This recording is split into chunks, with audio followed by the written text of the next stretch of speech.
Hey, what's up guys, welcome back to Fix It Felix. I'm going to show you how to replace the cabin air filter on a 2005 Nissan Murano.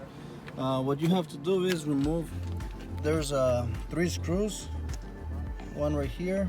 You can remove this little cover.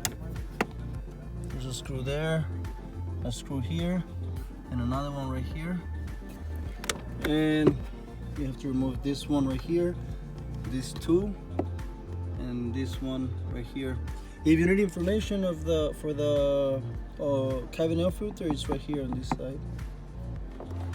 Okay, so first things first is remove this one, the 3 from the lower side.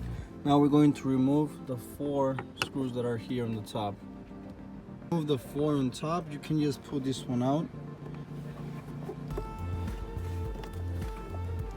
Hard to do it with one hand, but you can just pull it down and it should come out. There's another clip right here.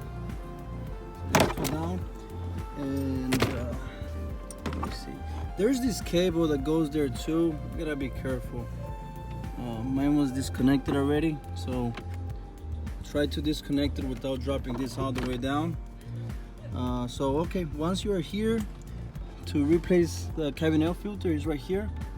You can see it says push. Just open it, remove the plastic cover, and the filter is right here.